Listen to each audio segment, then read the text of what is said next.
silence grew and became intense, wider and deeper. The brain which had listened to the silence of the hills, fields, and groves was itself now silent. It had become quiet, naturally, without any enforcement. It was still, deep within itself. Like a bird that folds its wings, it had folded upon itself. It had entered into depths which were beyond itself. It was a dimension which the brain could not capture or understand. And there was no observer witnessing this depth. Every part of one's whole being was alert, sensitive, but intensely still.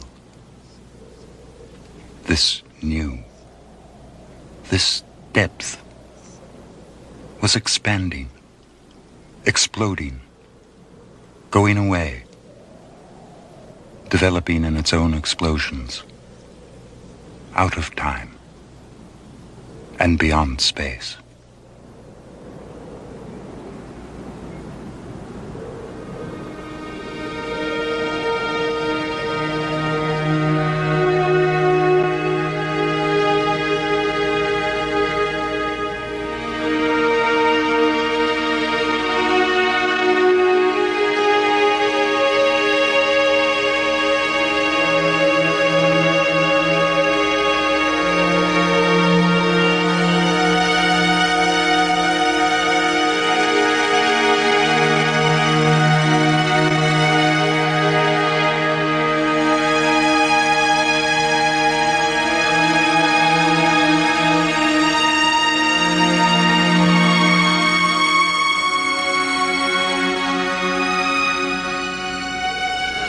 As Einstein was to Newton, so Krishnaji was to us.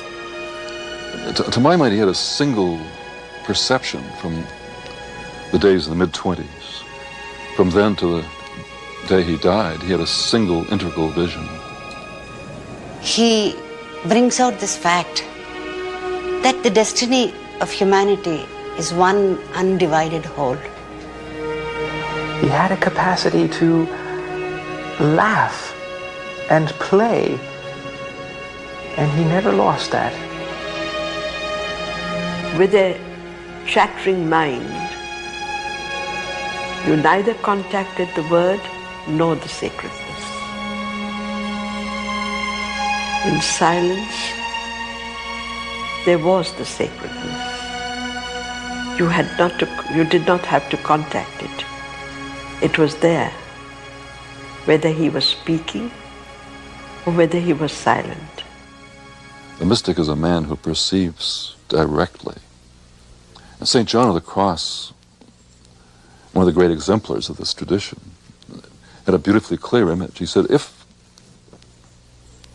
I have my hand in front of my eyes, I cannot see the sun.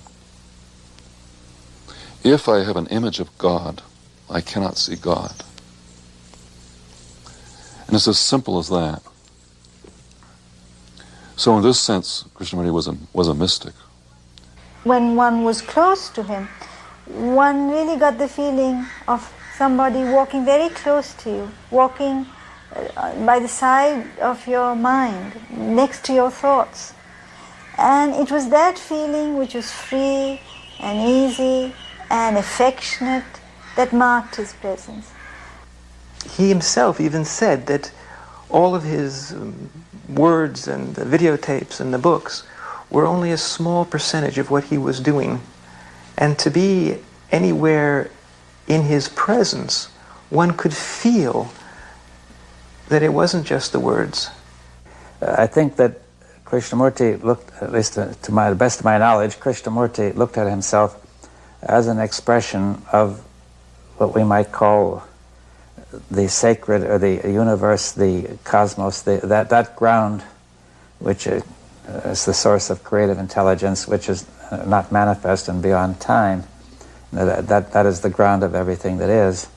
And he felt that was expressing itself in some unique way through him at this particular stage of human history.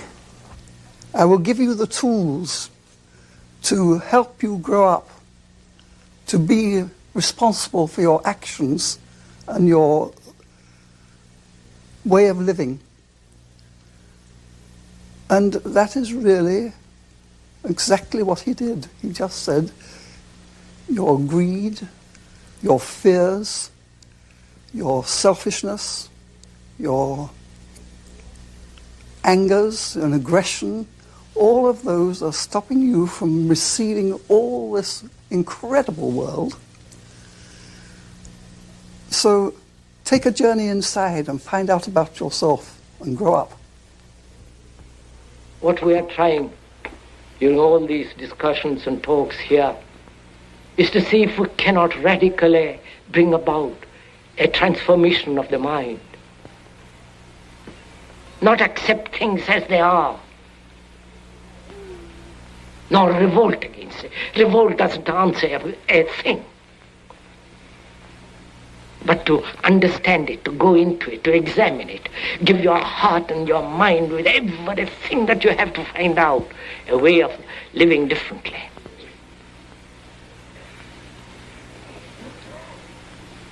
But that depends on you and not somebody else. Because in this there is no teacher, no pupil. There is no leader. There is no guru. There is no master, no savior. You yourself are the teacher and the pupil. You are the master, you are the guru, you are the leader. You are everything.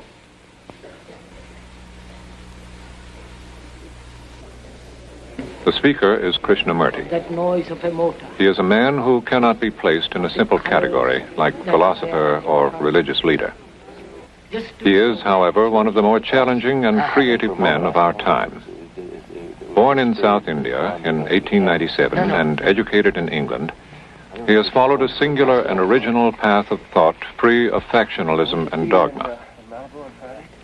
This is the first of 8 half-hour programs, and the first time that Krishnamurti has allowed his talks and private conversations to be filmed. And when you put that question, because you are serious, because you are intent, then you are aware of the whole process of the observer, which means you are totally attentive, you understand? Completely attentive. And in that attention there is no border created by the center. And when there is complete attention, there is no observer.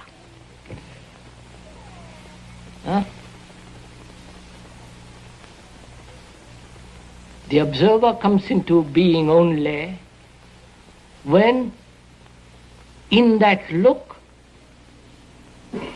there is inattention, which is distraction. We have put away the observer, and therefore there is attention from it lasts a second. That's good enough. Don't be greedy to have more. In that greed to have more, you've already created the center. And then you're caught. In that attention, there is no seeking at all. And therefore there is no effort. So the mind becomes extraordinarily alert, active, silent. Such a mind is the religious mind. And such a mind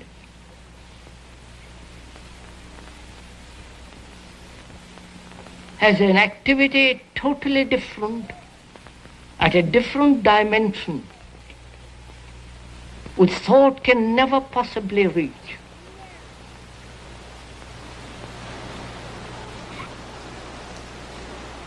I remember an occasion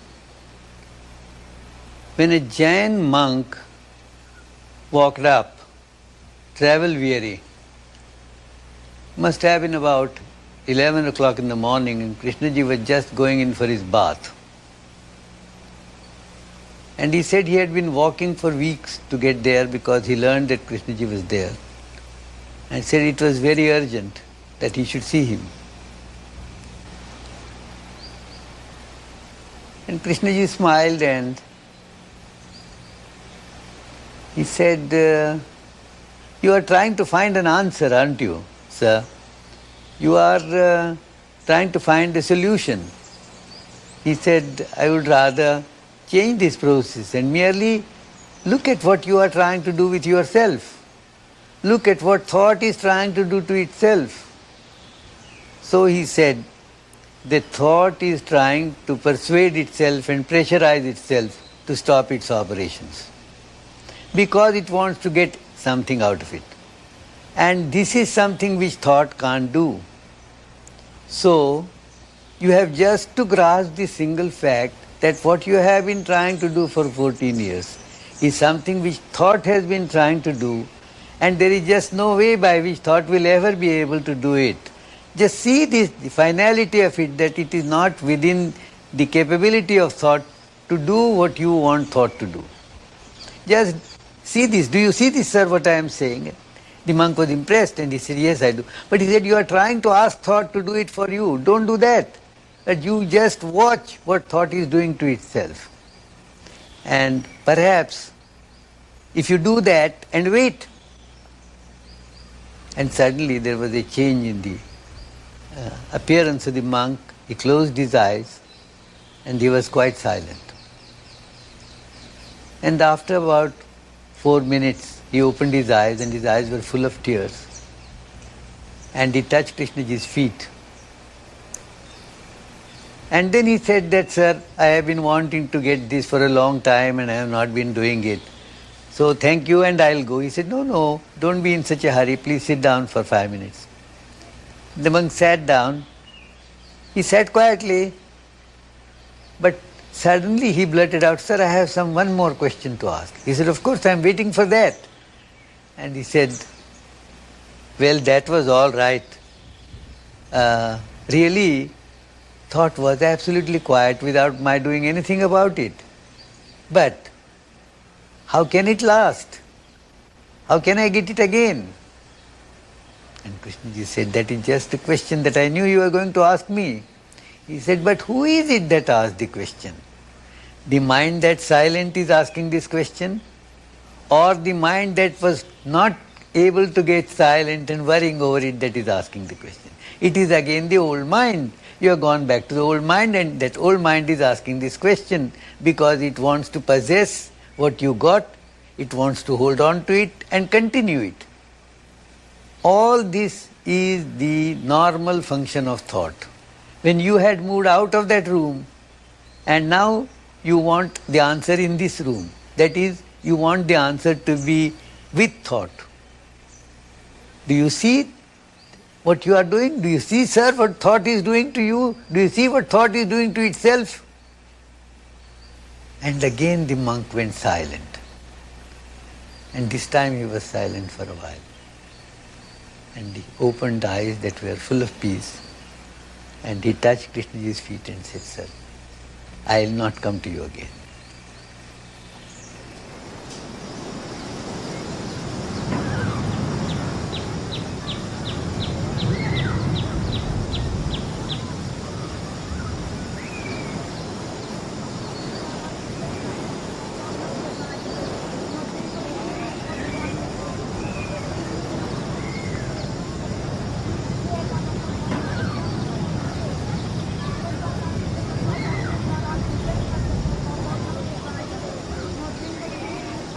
There was a deep, widening intensity, an immanent clarity of that otherness with its impenetrable strength and purity. Love is not a common thing, but it was there in the hut with an oil lamp. It was with that old woman carrying something heavy on her head. It was everywhere, so common that you could pick it up under a dead leaf or in that jasmine by the old crumbling house. But everyone was occupied, busy, and lost. It was there, filling your heart, your mind, and the sky. It remained and would never leave you. Only you would have to die to everything, without roots, without a tear. Then it would come to you, if you were lucky, and forever cease to run after it, begging, hoping, crying. Indifferent to it, but without sorrow. Thought left far behind. And it would be there, on that dusty, dark road.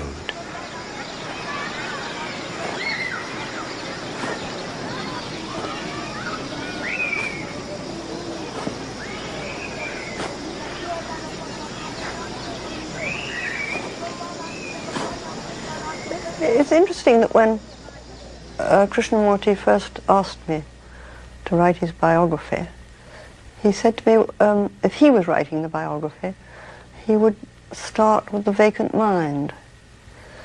And then he went on to enlarge how he felt he'd always had, he said, a vacant mind. And he seemed to think that the vacant mind was so much a part of him, a part of his teaching, in a way, well, part of him, I suppose. And he said it was because of the vacant mind that all he'd learnt and been taught, rather, about theosophy and all the theosophical jargon, had never taken root. It was all on the surface of his mind. The Theosophical Society, which was founded by Madame Blavatsky and Colonel Olcott, was really a ecumenical movement, to show that all religions were equal. I mean, that was the basis of it, which most people joined. There was also an esoteric side of it, which Madame Blavatsky worked out, saying that a great hierarchical figure called the Lord Maitreya came to Earth about every 2,000 years and took the body of a human being when they were most needed for the evolution of humanity. Mrs. Annie Besant became the president of the Theosophical Society after Colonel Olcott's death.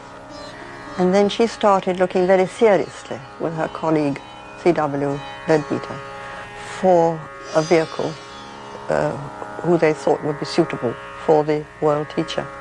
The boy who was eventually chosen to be the Messiah was an Indian boy from South India called Jiddu Krishnamurti. And they used to, he and his brother and other boys used to play on the beach every afternoon, because Adia is on the sea. And one day, Leadbeater saw this boy on the beach, and he was tremendously struck by his aura. But he said this aura had not one trace of selfishness in it. And he immediately felt that this was the boy. I arrived in Adia in 1909, in August.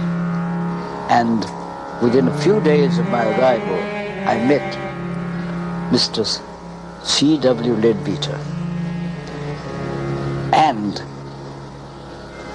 almost immediately, he introduced me to two Indian boys, J. Krishnamurti and his little brother of Nityanand.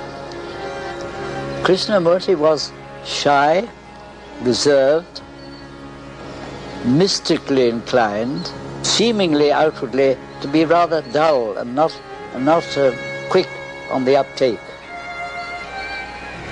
Whereas his little brother sparkled with intelligence. They were in poor condition, very poor condition. And Leadbeater said, we have a task. And when Annie Besant arrives in India, she will help. CWL and Dr. Besant were corresponding about the older boy K. by then, they had taken the boys to the master, and the master apparently, according to them, said, that is the boy. So they had received, they said, instructions from their respective masters that K was going to be the vehicle for the world teacher. And so Leadbeater, CWL, took charge of training these two boys. Nobody was to touch anything that K touched. If they said they liked oranges, for the rest of the year they had oranges. If they said they liked porridge, they had porridge every morning for the rest of the year. If they said they wanted to go on a bicycle ride, right. You went on a bicycle for the rest of the year every morning from 7 to 8. So the boys never said after that they liked anything.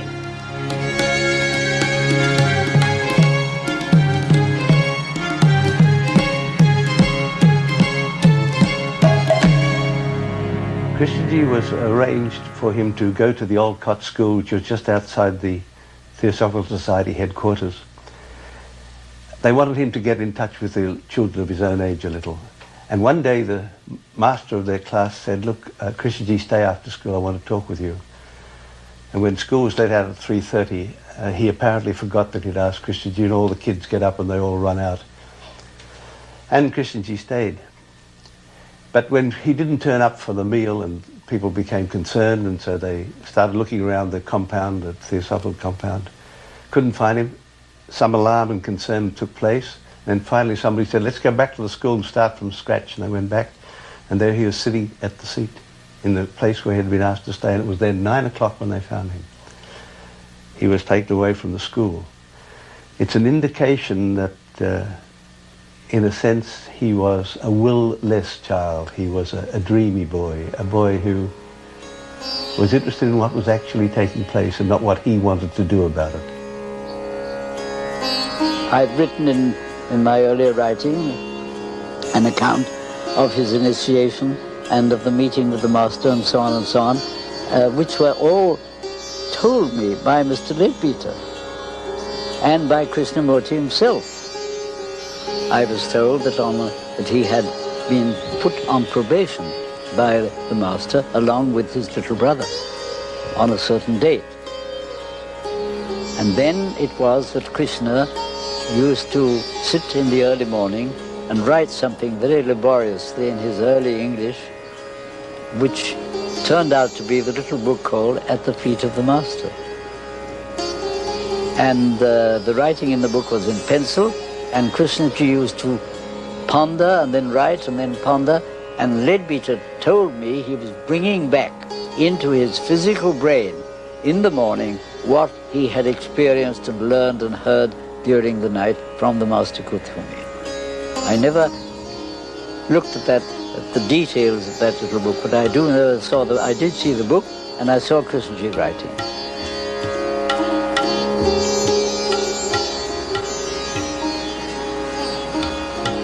CW had written to Dr. Besant in England that his master had told him that K was to take his initiation, and Dr. Besant wrote to Leadbeater, CWL, saying, use my room, if necessary close all the headquarters,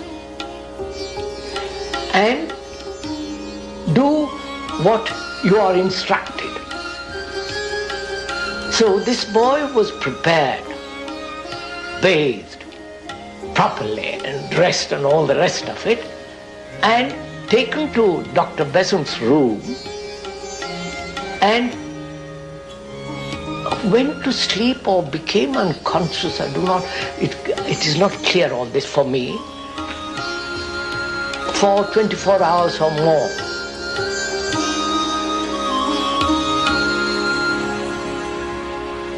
when you stepped over the line into the virgin forests of the occult, you took your first initiation. So Krishna was placed on Annie Besant's bedstead, in her own room, and Leadbeater had a mattress on the floor. And then we, Nityam and I, used to supply milk, hot milk, and Krishna would come back to his body and take a little milk and then, because the whole period was 3 days. He was practically away from his body more than not for 3 days. After he came back to his body, bathed and robed in silk, looking like a god, I never forget it. In fact, he looked so astoundingly remarkable that his little brother prostrated himself at his feet as he came out of the room, and I did the same. He'd taken a step up in physical appearance. He was no longer a skinny little sorrowful-looking boy with a rather open mouth and with a vacant look. He was a very alive, aware young boy, ready to step into early manhood.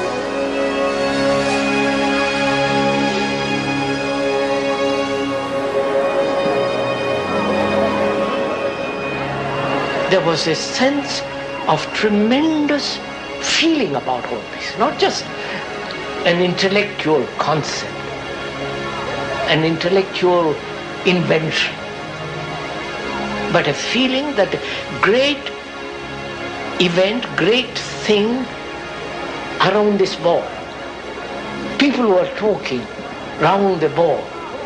All the theosophical things, theosophical jargon about discipleship and how the master treated the disciples and so on, all that went round him all the time, not just for a few days or few weeks, all the time. And apparently nothing of that entered into the ball. He said he saw the masters then, so on. He was highly, probably sensitive, somewhat perceptive, clairvoyant and all that, because he used to see all kinds of things. All that in no way seemed to touch the ball, which is quite strange. See, my difficulty is now that I don't remember what he was like. I wish I could. I've thought a great deal about it, but I can't. I actually don't remember when I met CWL, Dr. Besant, about any of those things. And Mrs. Besant's idea was that this boy should be trained and educated in England for this tremendous role. And the following year, she founded a thing called the Order of the Star in the East. And she was the protector with Leadbeater. They were the two protectors of the order. And Krishnamurti was made the head of it. And he went to Benares, where very early on he taught older men there, so people immediately said it was like Jesus teaching the elders in the temple. But she thought he must be educated in England. So she took him first of all on a visit in 1911 to England with his brother, and the following year she took him to England to be educated, and he remained in England until right up to 1920. He was taken to Europe, lived with people who are so-called British aristocracy, butlers, yacht, clothes, you follow? Servants, Rolls Royces, never smoked, never drank. Girls used to come around him, didn't know what it was all about. And so there was this peculiar state of mind which could not be held in a pattern. And they had put him at the head of an organization, Order of the Star in the East, where he was literally worshipped. And he used to shrink from all that. He was vague. He would tell everybody, I'll do whatever you want. That used to be his favorite phrase, I'll do what you want. Even now sometimes it happens. Of course, the object of the Order of the Star in the East was to spread the gospel, so to speak, to prepare people, to prepare themselves to become disciples of the Lord when he came. And that might be 20 years, 30 years, 50 years' time. And so there was a tremendous surge of interest in this. And people absolutely flocked, Theosophists and non-Theosophists, to join this order. And the word was spread all around Theosophical lodges all around the world, because it was a worldwide movement. And it became a very, very, very great thing. And as you can imagine, everybody was tremendously excited to think that when they came, they might be chosen as a disciple and all this. And my mother went very much into this because she met Krishna in 1911, and she befriended him all the time he was in England. In 1921, Mrs. Besant, who was then in India, felt that Krishna had been educated enough, and that it was time that he started speaking, lecturing for the society and for the Order of the Star, because they were joined, they were one really. And so she sent for him to come back to India. And by that time he was thoroughly disillusioned with his role as Messiah. He didn't believe any of it, and he was terribly unhappy. And also what had added to his unhappiness was that his beloved brother Nitya had contracted tuberculosis, but he had been to Switzerland and he was pronounced cured. And so the two of them went off together in November of that year. On their way to Europe, they stopped in San Francisco, where they were lent a cottage in the Ojai Valley from there. They were told it was a marvelous climate for tuberculosis. And it was the first time in their lives these two boys, these two brothers who were still very young, had been alone. And quite suddenly they felt this tremendous warmth and happiness. And I think it was out of that happiness for the first time that in August of that year, Krishnamurti went through completely unexpected, really, transformation, one might almost call it. A terrific psychic or spiritual experience, which changed him, and changed him fundamentally, and found something which people, I suppose, have always searched, one of these marvelous transcendental experiences, and really he kept it, I would say, for the rest of his life. And he was, in fact, from that moment, a changed being. And my mother, who heard of this, he wrote to other people wonderful accounts of it, wrote to other people saying, isn't it wonderful that Krishna is happy and has found himself at last?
After that amazing experience, Krishnamurti was perfectly happy to go on with his role of training himself, really, being trained as a vehicle for the Lord Maitreya. But then, quite suddenly, Nitya had a very bad relapse and was very, very ill again. And Mrs. Besant wanted Krishna to go to Adyar for the Jubilee Convention in 1925, and because it was important he should be there in his role. And he didn't want to go because Nitya was so ill. But he was promised by all the leaders, including Ledbita and Mrs. Besant, that Nitya was much too valuable to die, and that Nitya would not die, he would recover. And because of that promise, which he believed, Krishna agreed to go to India that year, leaving Nitya very ill, well looked after, very ill in Ohio. And on the voyage out, in fact, when he got as far as Port Said, India, he had a telegram saying Nitya died. And this was an absolutely shattering blow to him. He never believed it could happen. And it destroyed his faith very largely in the masters who were part of the hierarchy of theosophy, who promised this through the clairvoyant people like Ledbita. And he was absolutely distraught by this. And he said he had now suffered, he now knew what death was, and he knew now that there was a love that transcended death, and that it was no longer, the death of someone was no longer to be feared.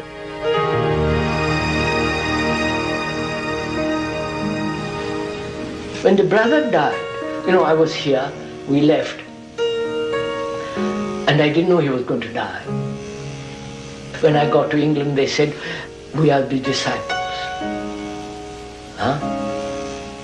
If you accept us, your brother will live. And when he died, he said, what a joke this is. This is the phrase he used.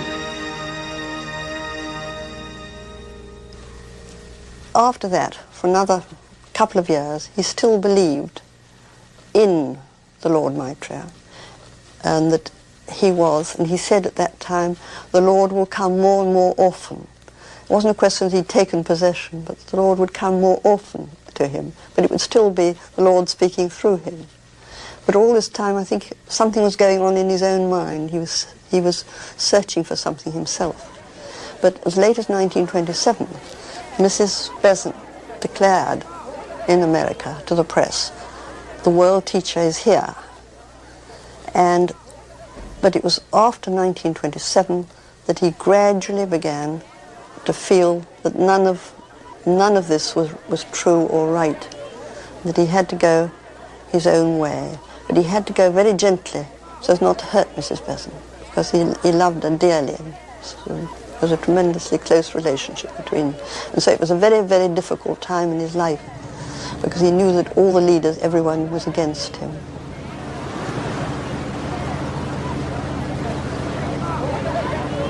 We used to drive out to do the walks, and we'd be driven back. And sometimes Gordon Pierce, who was very close to Krishnamurti and had known him all his life from the time when he first came to the Theosophical Society headquarters at Adyar, and he came out driving sometimes with us.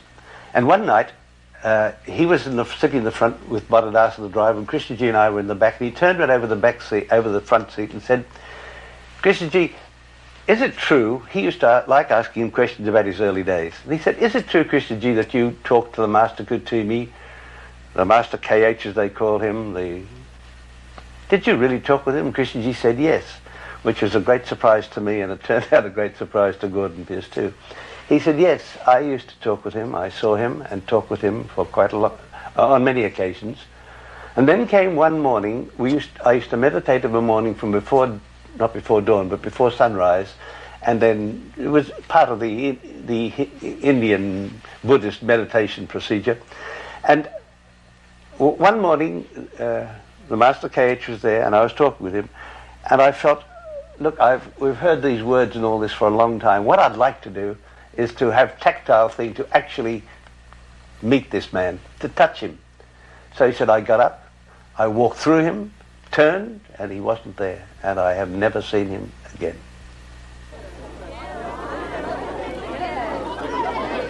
In 1929, in Holland, one of these big annual camps he used to hold, he had for several years, he announced at a meeting that he was the head of the Order of the Star and he was going to dissolve it.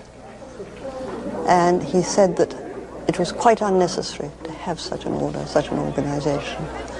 He said that it was ridiculous, the gist of what he said, I'm not quoting him at all, to be told how spiritual you were. Only you knew whether you were corrupt or not corrupt inside. Nobody could tell you. And that his only object in life from then would be to set men absolutely free to discover truth for themselves and not to be told what truth was or be led in any way. They had to find it. They wanted to find it for themselves, and he was going to help them to be free.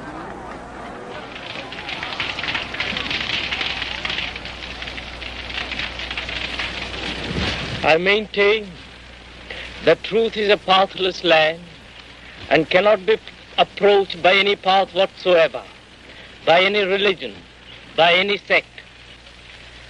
Truth being limitless, unconditioned, unapproachable by any path whatsoever, cannot be organized, nor should any organization be formed to lead or coerce people along any particular path. If you do, it becomes a creed, a sect, a religion to be imposed on others. No man from outside can make you free. Therefore, I am not concerning myself with the founding of religions or new sects or the establishment of new theories or new philosophies. On the contrary, I am concerning myself with the only one essential thing, the true freedom of man. My desire is that men should be unconditionally free. To make the mind and the heart of man free from limitation, free from corruption, is happiness, liberation, and truth.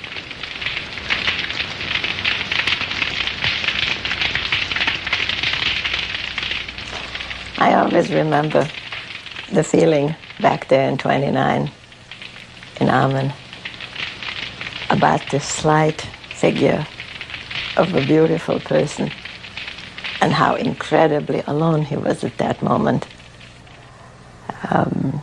From that day on, Krishnaji was his own man.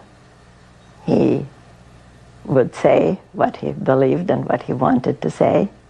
He would withstand any attempts to trap him into the old position, and there were many such attempts. And to witness the incredible strength and integrity and wholeness of this man in itself seemed to belie the fact that he was just somebody who was searching on his own. He came through with incredible power, and it was, I think, very difficult not to say, oh, well, you don't want to be the world teacher, but actually look at what you are doing. It's not what you are saying. It's not because Mrs. Besant says you are the world teacher, but just because of this act of becoming totally independent of any kind of power structure.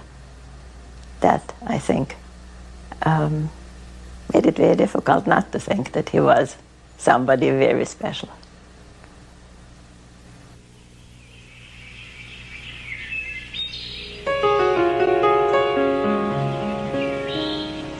So you want to know now what K thinks of the world teacher, right? You were brought up in the very center and the thick of it all. What is your answer? I really don't know. He has never said, who am I? He's never said, is the world teacher true or not true? Is this question relevant at all? What is relevant are the teachings. who the teacher is not relevant. But to investigate who the teacher is, we have to find out if you can grasp the quality of mind of the teacher.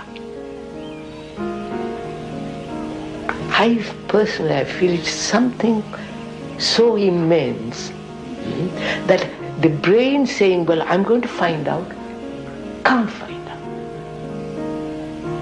But there is something extraordinary which happens, which shows, which occurs, which gives hints and, opens the door. And then after that, I don't want even to open the door to say, what is all this?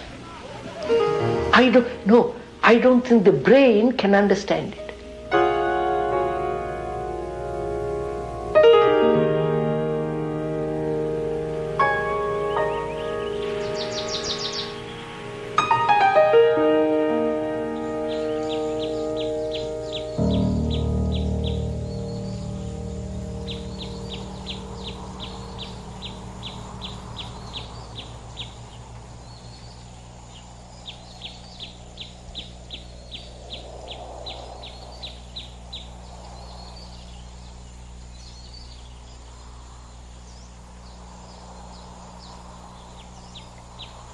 Quietly it came, so gently that one was not aware of it, so close to the earth among the flowers.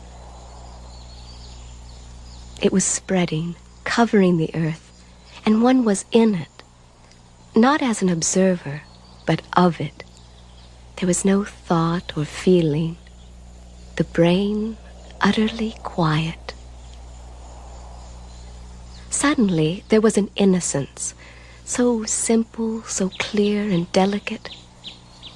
It was a meadow of innocence, past all pleasure and ache, beyond all torture of hope and despair.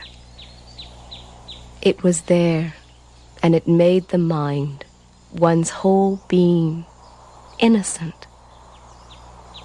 One was of it, past measure, past word, the mind transparent, and the brain young, without time.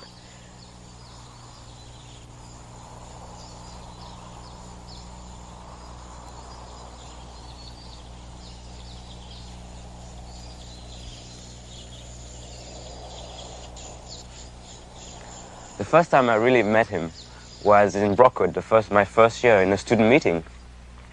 And it made me shocked to see this 90 years old man just walking in and really frail. I mean, he was frail, and it was strange to see him like that. I mean, he was very old. And he sat down and he was very innocent, He looked around and looked at us, smiled at us. But you didn't know, I mean, I didn't see intelligence as I knew it, knowledge.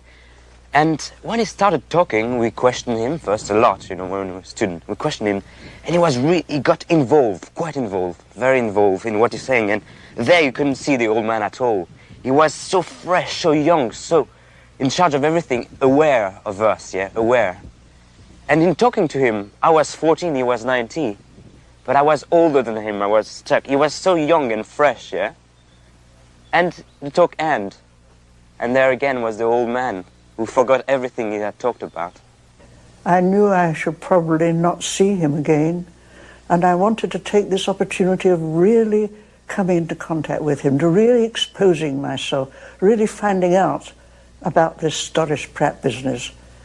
And I said to him, sir, I would like to, if I can, lay myself out on the table in front of you so that you can help me to see what I am.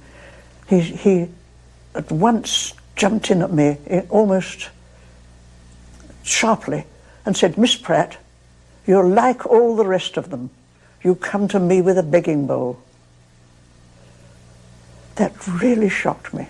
It went right through my being. I saw it was true, that I was coming to him with a begging bowl. And I said after a moment or two, I think I better go and think that over. He said, do just that. And with that he got up and walked out of the room. That was the end of my interview. He didn't touch me on the shoulder. He didn't open the door for me. He just left me. Look at it, please. Answer it yourself. Go into it yourself. Don't depend on me, on the speaker. He's not worth it. He has no value. He's just a verbal entity, a telephone. But you have to find the answer. Why? Is it we're observing together? So you're not learning it from the speaker. He's not teaching you anything. Please understand this. He's not teaching you a thing.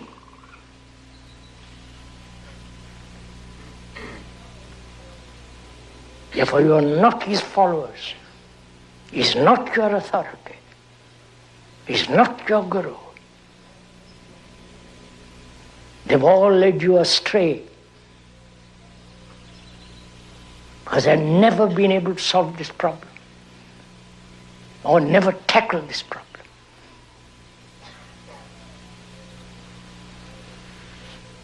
So, in observing together, we're going to discover why this conflict exists, whether it's possible to end completely, not theoretically, not for a day, end it.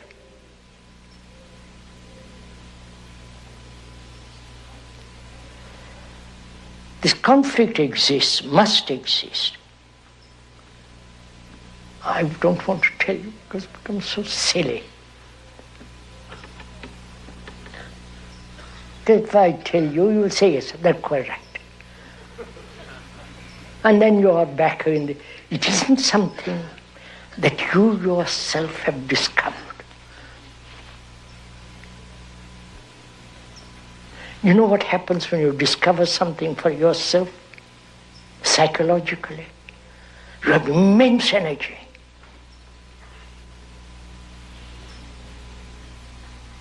And you need energy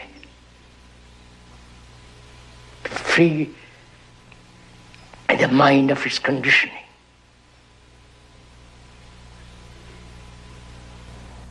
If you were listening to Krishnaji, he was not a guru. If you were accepting what he was saying, he was a guru. So the fact of whether he was a guru or not did not lie with Krishnaji. It lay in the audience who listened, in the person who felt that every word he said was biblical, to be followed without questioning. The listening is, in essence, the questioning. And when listening is truly flowering, the guru is not. It was unfortunate when people treated Kay as a god, because that was really at odds with what he was saying and what he was asking of people. Kay was very human. He had likes and dislikes, but he was also very focused in his teaching. And his teaching was about the fact that all of us could become responsible and sane people, living a life that had real meaning. And to abstract Kay as a god was to really deny the teaching, was to say, well, Kay can do that, but I can't. And if anything, if Kay said anything, it was that we were all capable of doing this, if we would attend to it and attend to what was going on inside of us and outside of us at the same time. Krishnaji, perhaps for the first time in the spiritual evolution of mankind, is one who denies, who negates the role and the authority and the aura that goes with a guru. And perhaps that marks him a distinct place in the whole history of spiritual quests around the world. Now, of all the Zen sayings, the one that I find most interesting is the saying, if you see Buddha, kill him, destroy him. And this is a very profound statement, that if you take a man and venerate him as a god, then in that veneration, all possibility of reality, of Satori, of enlightenment will disappear. And so if you see Buddha, you are seeing an illusion, get rid of it quickly. He was attempting in his conversations, his questioning with me, to not for me to be talking with Krishnamurti, but for me to be talking to myself in a way that perhaps I had never done before.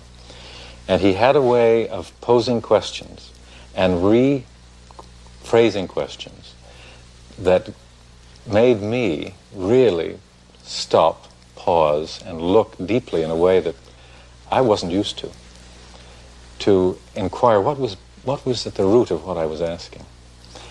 And it worked for me. It worked in the sense that I wasn't talking so much with Krishnamurti. There was no personality of the man there. I was looking at a deeper reflection of myself.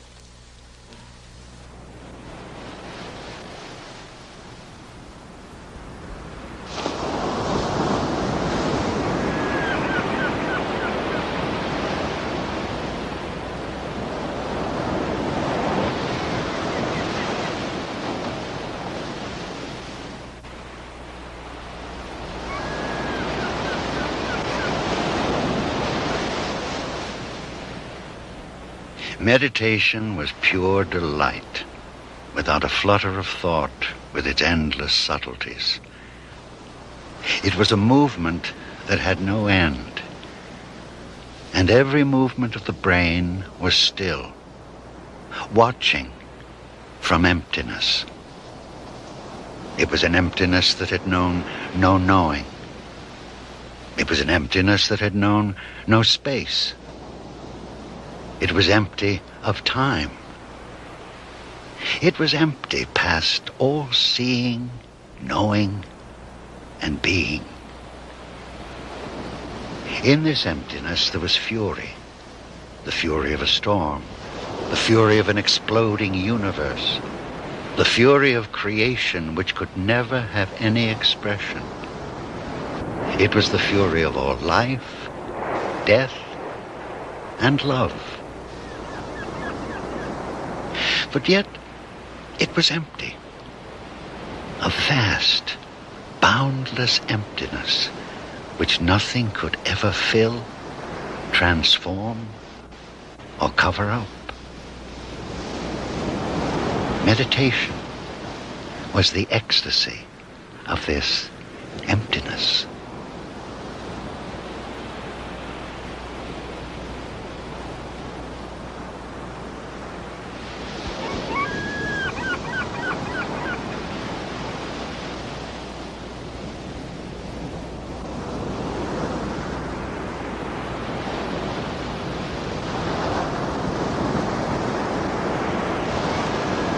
One sees him being very compassionate, but there's never a sentimentality about this, and there is a tendency sometimes for us to be sentimental in the way in which we read his actions, or what he does, what he says. And this was brought home to me very much in a rather delightful way, I think, some years ago when he was in England, and several of us were sitting in a room with him, and we were discussing something fairly serious. And Krishnaji was there, and he was joining in the discussion. Not perhaps as wholeheartedly as he sometimes does, but nevertheless, he was talking. And suddenly, his whole being seemed to light up, and there was almost a radiance about him, and this wonderful smile. And we thought, something amazing was going to come, words of tremendous depth and significance, and we all turned to him. And, you know, it was as if a light had gone on in the room, and he stood up and he said, "Mangoes, fresh mangoes." And he walked to the door, and there was man coming up the path with a basket of fresh mangoes for Krishnaji. And of course this was in England when it was not all that easy to get fresh mangoes. But you know, this was a wonderful moment because one shook oneself and realised that here he was responding totally to the moment. In a sense, we were losing the moment because we were so concerned with something else which was perhaps, you know, out there or in the world of the intellect. I wouldn't presume to make a statement of what the essence of the teachings is, but I can only imagine that because Krishnaji did live what he was talking about, that what he was talking about was the quality of his living. And that, from what I could see, would be impossible to put into words. But it did have to do with affection. It had to do with a deep sense of beauty, and that somehow beauty and this affection and this attention that he had were somehow related to something that was sacred. And he saw this as something that not just he could live, but that other people could live too. Now we proceed now? Well. Right. Is the observer different from that which he is observing? Yes, well... that is the real question. Yes, yes, well, you could say that's the root of the power of the image. Yes, yes. Ordinarily we think that when I'm thinking of myself, that self is a reality which is independent of thought. Do you see?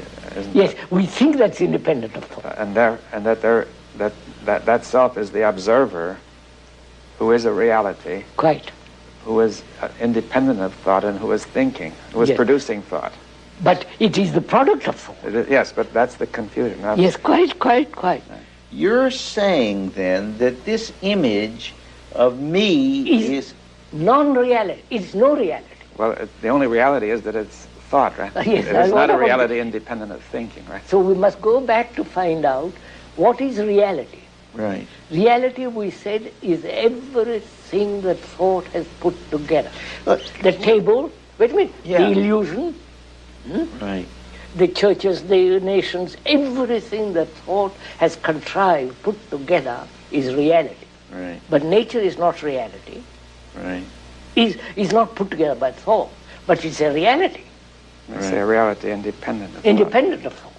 Right. But you see, is the me who is looking a reality that is independent of thought, like nature? That's the whole point. You understood? Yeah, I'm beginning to see. Could I put it another way? Suppose you're watching a conjuring trick and say you perceive a woman being sawn in half, you see. And then when you see the trick, you say, what is your perception of this woman who is being sawed in half?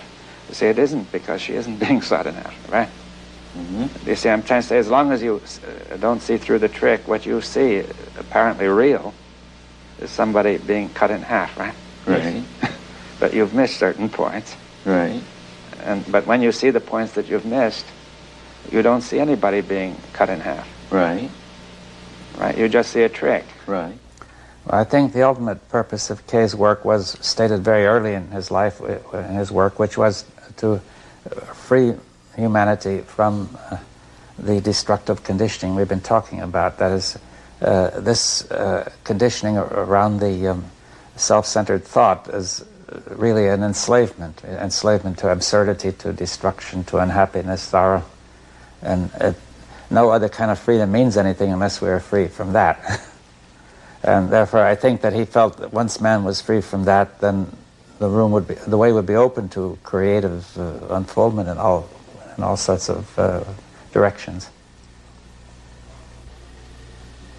The problem with Kay's teachings, oftentimes the problem with Kay, And the problem for people involved with him, the trap that they fall into, was that the whole thing was so much constructed in thought, that it was talking about thought, but very often it was, the speeches were so much about thought, the intricacies of analysis with thought, the dilemmas of thought, that very often it was a little bit an instance of its own complaint. And as a result, people thought they could think their way to this understanding. And left alone, very often, they would simply become more and more involved in, well, thought is not good, I shouldn't be thinking, and they would become obsessed with that. Or they would think that it's not good to think, and therefore they weren't thinking, because they thought it was not good to be thinking. And it may be the ending of this image maker and all that. There, a meditation must take place to delve, to have an insight into something which which mind has never touched before. Right. See, there's several things involved. To penetrate into this, the mind must be completely silent. Right. Right? Right. Otherwise, you are projecting something into it. Right. Right. It is not projecting into anything. Yeah. That's the absolute silence. Right. And that silence is not the product of control. Right. Wished for, premeditated, predetermined. Right. Therefore, that silence is not brought about through will. Right. Right? Right. Now, in that silence, there is this sense of something beyond all time, all death, all thought. Something. Yeah. No. And nothing. Not a thing. You understand? Yes. Nothing. Mm-hmm. And therefore empty, and therefore tremendous energy. And moving. Energy. Don't leave it. Leave it. Is this also the source of compassion then? That's that's it. What do you mean by source? Well, that in this energy is compassion. Is that? Yes, that's right. And in this energy is compassion. That's different. Yeah, of course. This energy is compassion. I think that one of the dilemmas of the whole thing with Kay, and why so many people had a lot of difficulties with it, and why a lot of people didn't like it, and why a lot of people who have been involved with it have imagined themselves to be, so to speak, enlightened, or they know what's happening, and very often your impression was that they had put their lives on ice, they had put their feelings on ice, they had put their existences, their sexuality, the dynamic joy of existence, the fun, all of the things that were really the rich potpourri of life, they had lost. And I think, unfortunately, toward the end of Kay's life, he had lost some of that. And earlier in life, he was having a lot more fun. He was a delight to go with. He will joke with you, he will talk with you, you can go for walks with him, you can correct. He used to sit and edit his works, you can sit by him, such fun it was being with him. He enjoyed being with you. In the 50s, I would say roughly by the end of the 50s, this personal factor gradually started dimming. Later on, I found he became very severe, very serious rather. And then onwards, there was very little of the personal in him. And as years went by, one could see that he was deeply concerned with the state of humanity? Why is it not changing? 50 years he has taught, he has spoken, he has traveled all over the world. Why is not a single person transformed? He was deeply concerned with this problem, with this situation rather. And therefore there was no place for personal factor, personal relationship. And we, all of us who had known him, knew that personal element had no longer any place. It was only to the extent to which you were aware, you had a different terrain of mind, that you could talk with him, dialogue with him. And this continued through the years. There is something sacred, untouched by man. Man is untouched by his mind, by his cravings, by his demands, by his prayers, by his everlasting chicanery, tricks.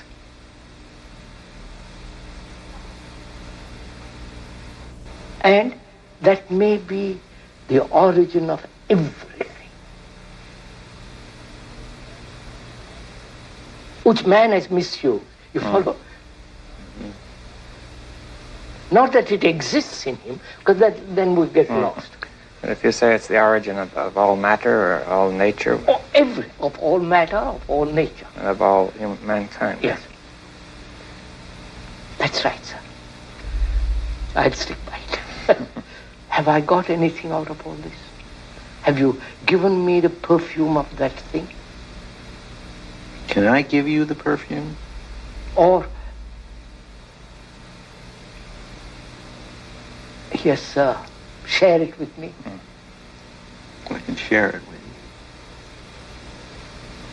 you. Has the viewer shared with us the experience we've had being together? Have you two shared this thing with this man? Right. Have we shared this with this man?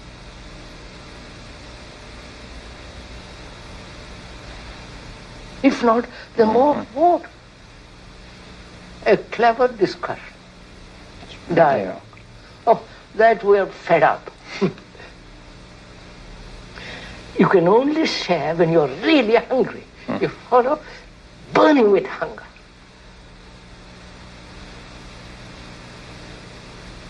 Otherwise you share words. And I feel troubled. Have we shared it? Yes, sir. That burns. That question burns. Have we shared the sacred? Which means really, all these discussion, dialogues, have been a process of meditation. Not a clever argument, a real penetrating meditation which brings insight into everything that's being said. And whatever we say must then lead to that ultimate thing. Then you're not sharing. What are you? There is no sharing. It's only that. That. Krishnamurti's teachings are, to me, a future generation. We are privileged to be in the forefront of the whole thing, but to me they're imperishable because they cannot be destroyed. They're not rooted in belief, which can be destroyed. But being able to eliminate belief is one of the main objects of the interest in Krishnamurti. There was an uncompromising quality to his teachings that he never let go of. There was no point at which he would declare anyone as having understood or seen something or arrived, because that would be anathema to him and to the intent of the teachings. I was charmed then the first time by the fact that the car park contained everything from ancient little Volkswagen Bugs to Rolls Royces and other very expensive cars.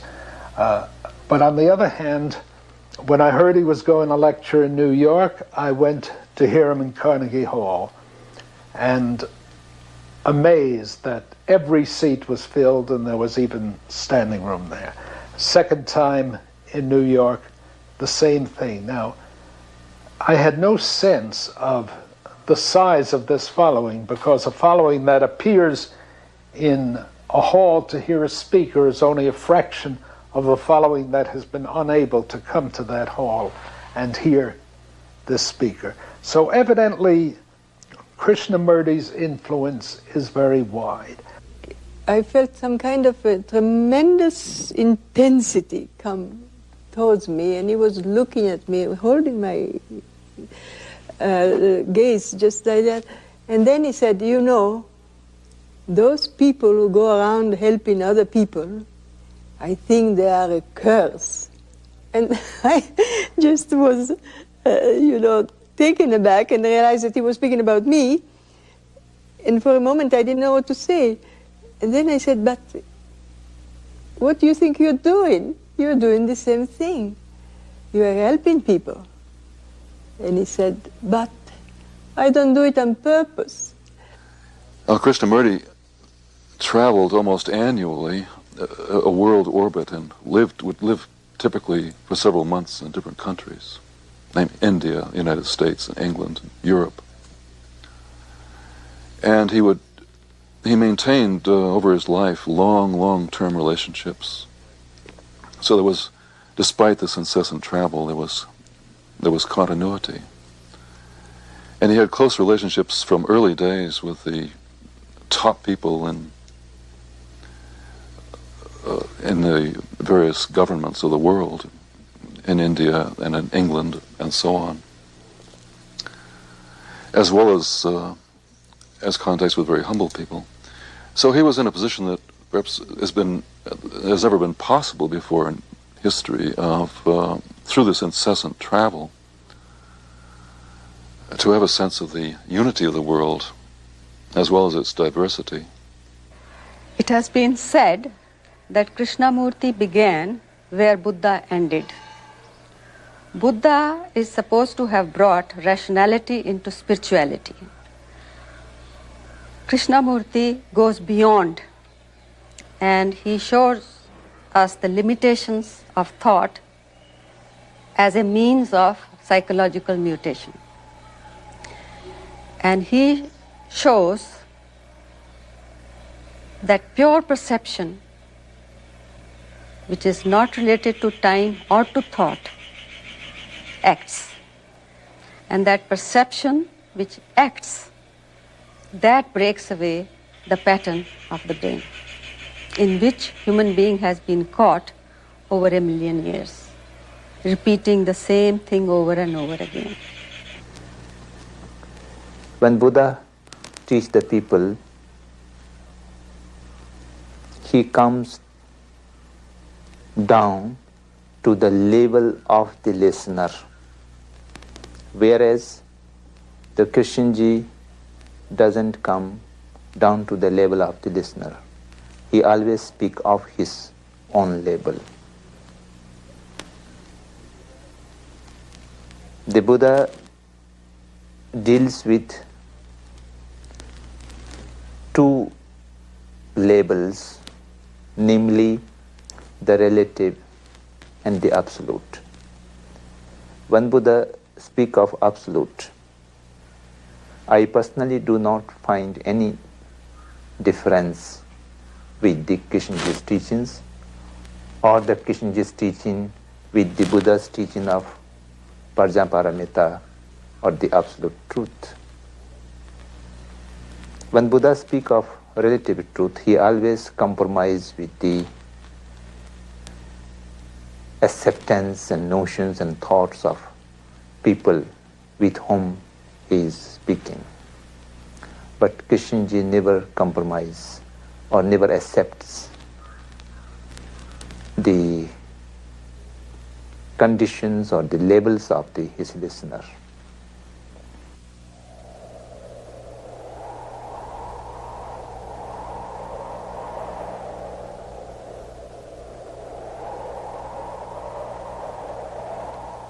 Dawn wouldn't come for a couple of hours. Unwaking, with eyes that have lost their sleep, one was aware of an unfathomable cheerfulness.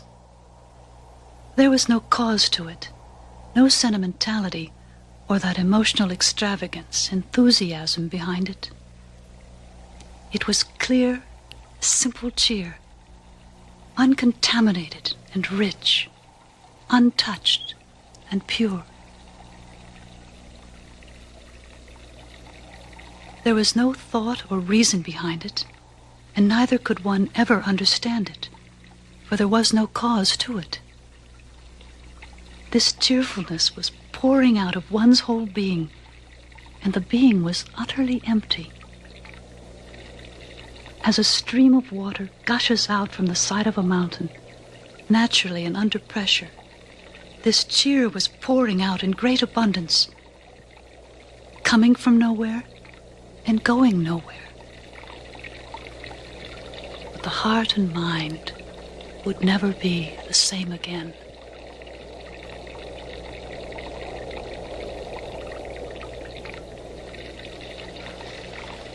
Silence is something which comes naturally when you're watching.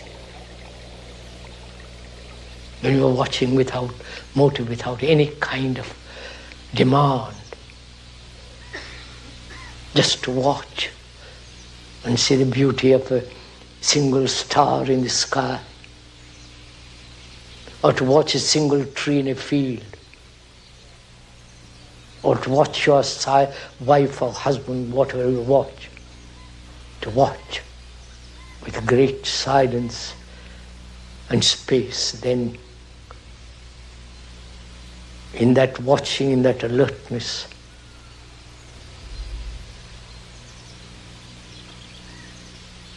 then there is something that which is beyond words, beyond all measure. We use words to measure the immeasurable. So one must be aware also of the network of words. How words cheat us.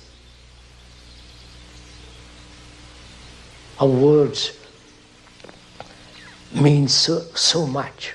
A communist to a capitalist means something terrible. Socialist or some stranger. For words become extraordinarily important.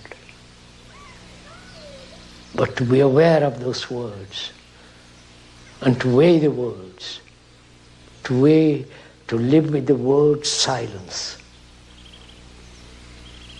knowing that the word is not silence, but to live with that word and see the weight of that word, the content of the word, the beauty of that word.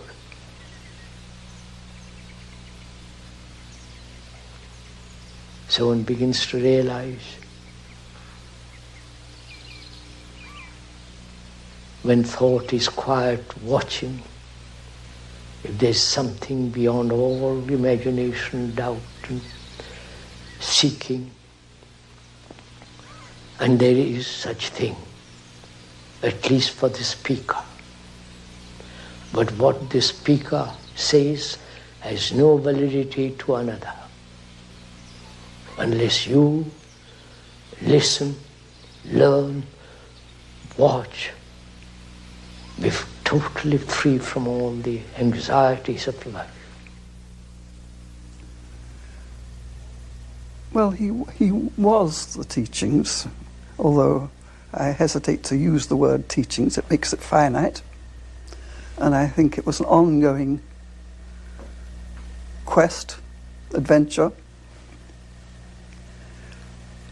And in that he personified, he was the teachings, if you must use that word. He lived it. I mean, by the care and attention that he gave to everything, and the depth of his passion, and his affection and love for mankind,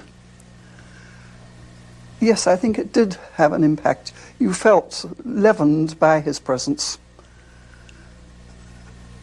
I mean, you couldn't just... Everybody noticed him the moment he came in a room. You couldn't help it. He carried a quality with him that was rare and strong. When he came into a room, there was a light that came into the room, and just to be in his presence was like a cool breeze on a hot day. I mean, there was something absolutely beneficial about being near him. And it was his degree of affection that he had for people, and his interest in people, and his interest in our being something more than we had set for ourselves. When I decided to see him, I wanted to say to him this much and that much, and I wanted to expect his answer to my questions, this and that. But when I really saw him, I instantly couldn't do anything, couldn't say anything. And I could not express my feeling to him, and did not want to expect any answer from him, because I instantly felt a strong wave of love surrounded me, and I was overflooded in that flood. And then now I consider to myself nothing more was necessary for me than to shake hands with him and feel with him together this strong wave of love.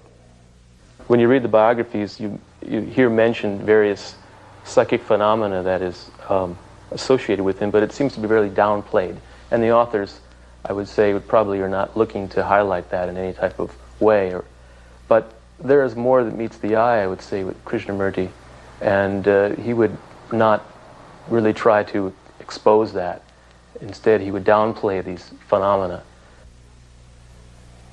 Something took place. There was as if the room awoke.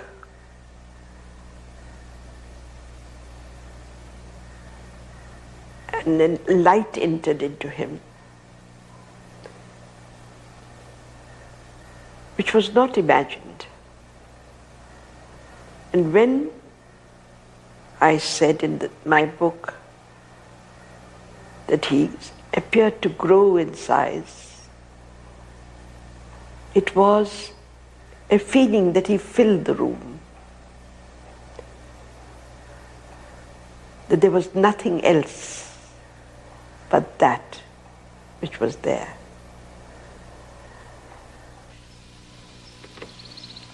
We also should talk about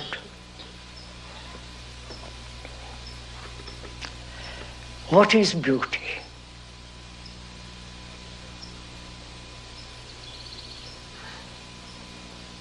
What is the quality of mind that has beauty? Can beauty exist where the mind is in conflict?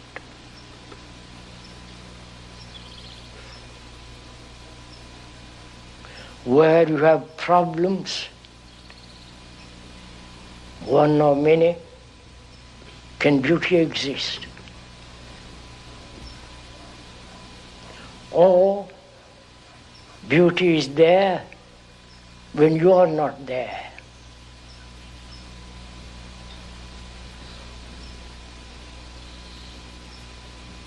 Have you ever looked at a great mountain, the majesty, the dignity, the immovability of that mountain when you look at it? For a moment, the majesty of it drives away all your problems for a second. That is, at that moment you, with all your problems, are not there. And you say, what a marvelous thing that is. There, the outer Greatness drives away the pettiness of yourself. So when you, with your problems, with your anxieties, with your loneliness, with your attachments, are not there, then beauty is.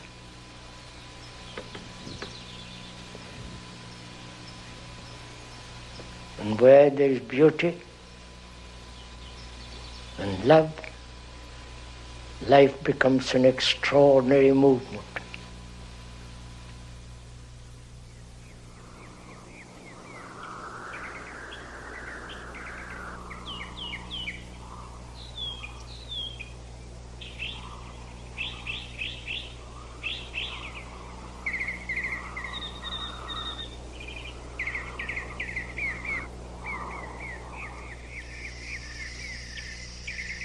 On that path, a yellow leaf fell. It was a single leaf, with not a blemish on it, unspotted, clean. Death was there, not in the yellow leaf, but actually there. Not an inevitable, traditionalized death, but that death which is always there. It is always there around every bend of a road, in every house, with every god. You can't avoid death. Do what you will. Go to any temple or book. It is always there, in festival and in health. You must live with it to know it. The knowledge of it isn't the ending of it. It's the end of knowledge, but not of death. To love it is not to be familiar with it. You can't be familiar with destruction. You only love that of which you are certain, that which gives comfort, security. You do not love the uncertain, the unknown.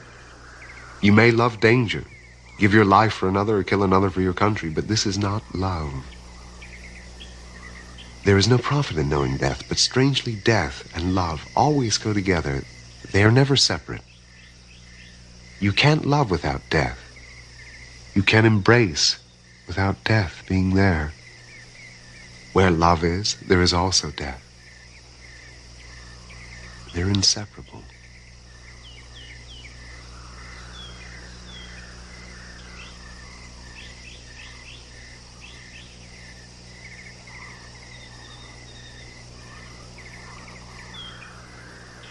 He said the same thing from the beginning to the end. He said recently that there wouldn't be another teacher like this for 500 years. He said that in the very beginning.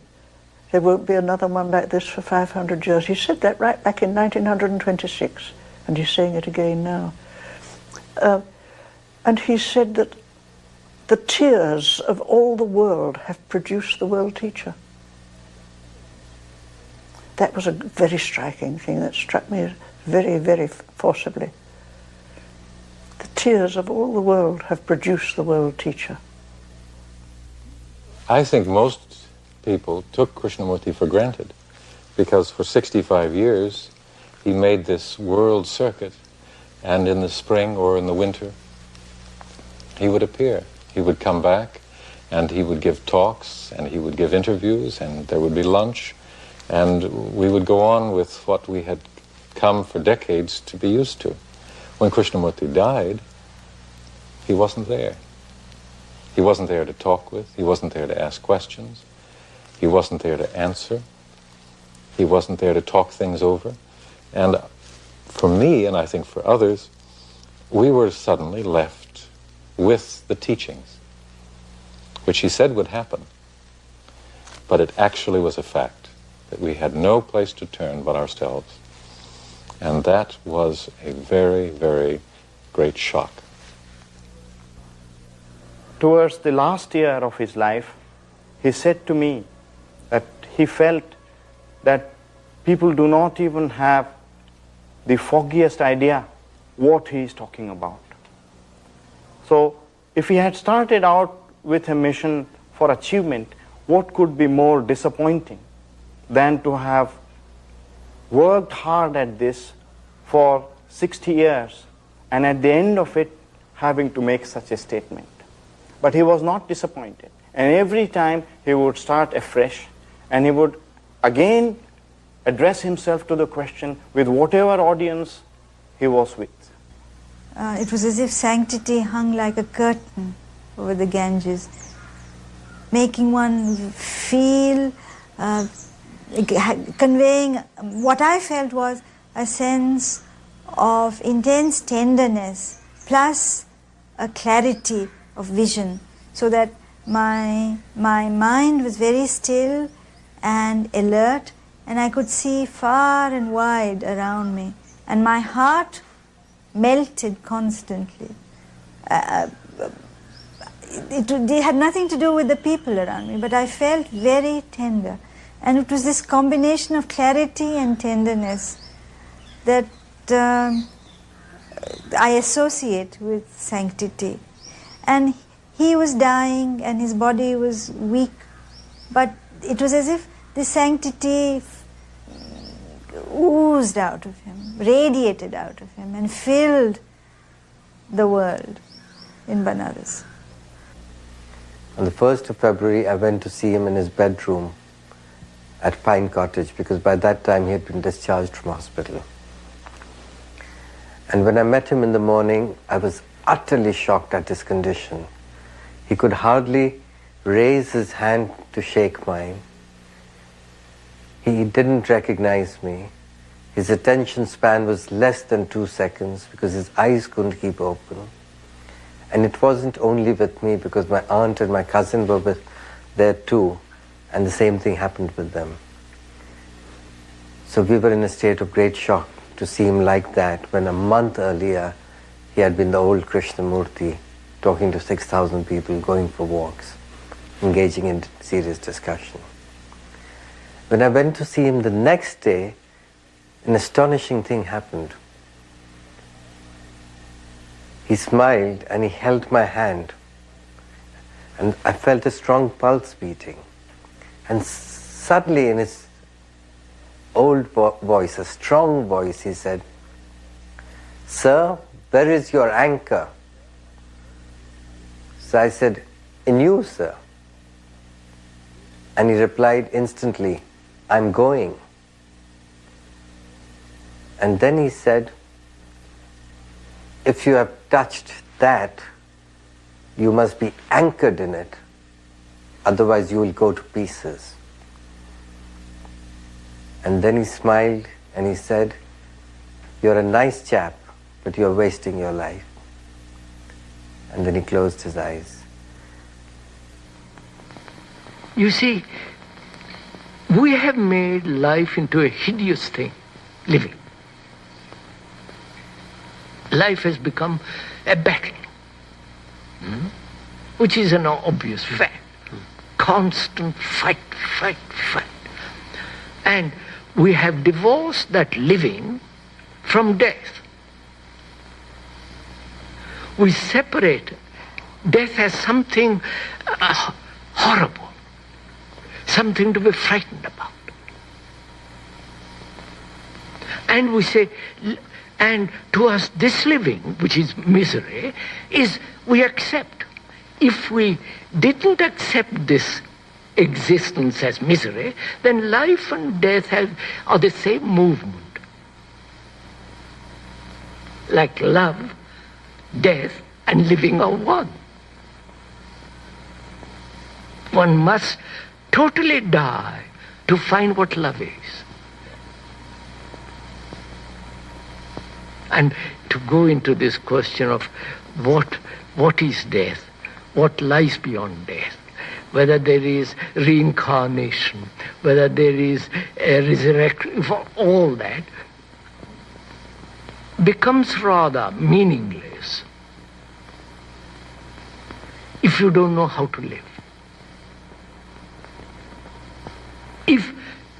If the human being knows how to live in this world without conflict,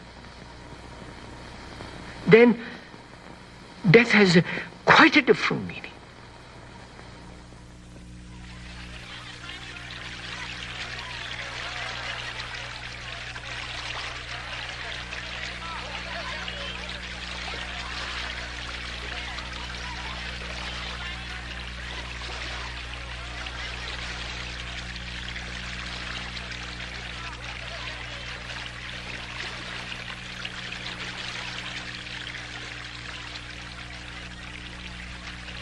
The river was everything. They bathed in it. They washed their clothes in it. They worshipped it and died beside it. The river was so indifferent to their joy and sorrow. It was so deep. There was such weight and power behind it. It was terribly alive and so dangerous. The flashing river was now the light of the sky, enchanted, dreaming, and lost in its beauty and love. In this light, all things ceased to exist. The heart that was crying and the brain that was cunning. Pleasure and pain went away, leaving only light, transparent, gentle and caressing. It was light. Thought and feeling had no part in it. They could never give light. They were not there. Only this light when the sun is well beyond the walls of the city and not a cloud in the sky. You cannot see this light unless you know the timeless movement of meditation.